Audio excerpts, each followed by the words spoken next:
Vamos ver como a economia internacional se ajustou, tá, a esse período conturbado, tá, de reafirmação da hegemonia americana. Tá?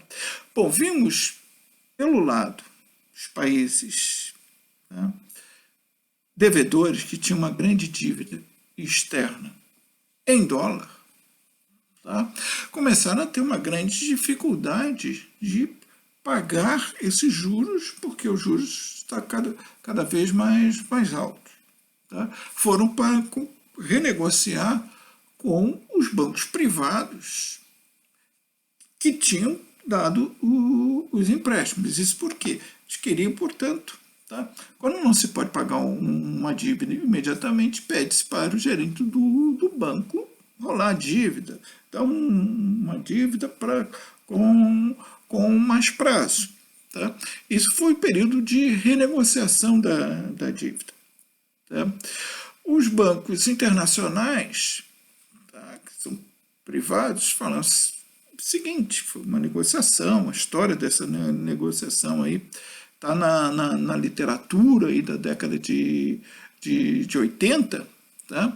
Onde eles vão colocar o seguinte: olha, aceitamos renegociar, mas desde que, tá, dado como banco privado eles não podiam impor medidas de políticas econômicas, o que eles fizeram é o seguinte: fizeram na negociação, tá, de que qualquer rolagem da dívida, qualquer novo empréstimo estaria condicionado, tá, a que essas economias nacionais, tá, fizessem um empréstimo com o FMI.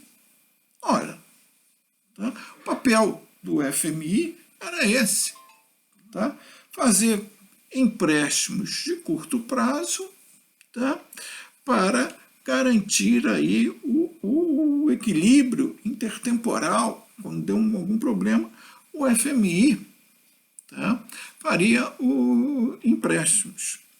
Tá? Bom, esses empréstimos do FMI seriam uma garantia de dólares para um certo pagamento da dívida e para a rolagem da dívida. Tá?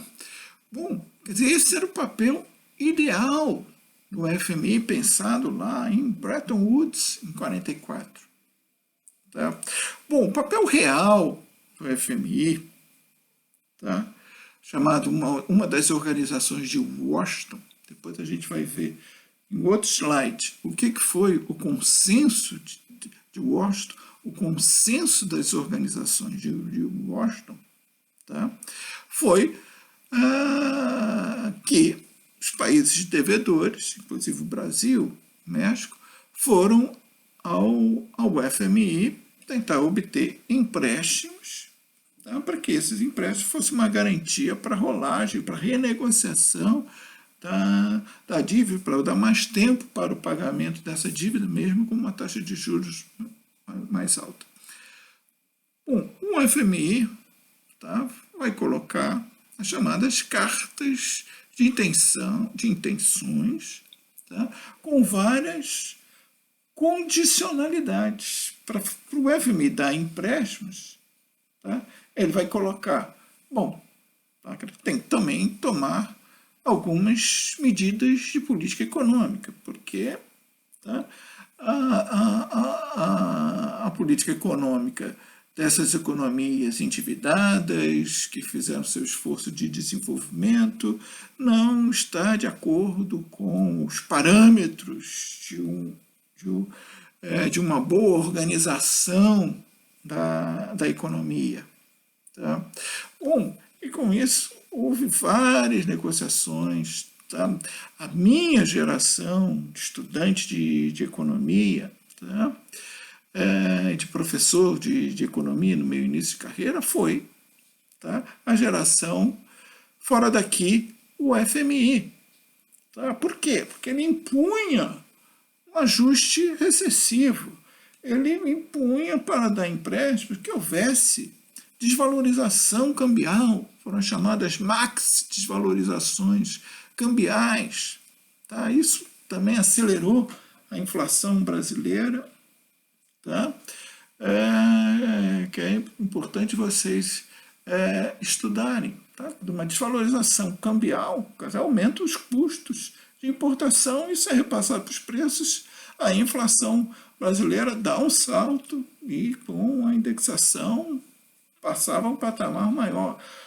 Para gerar superávit, tinha que fazer uma redução drástica nas importações, era um ajuste recessivo. Tá? Bom, né?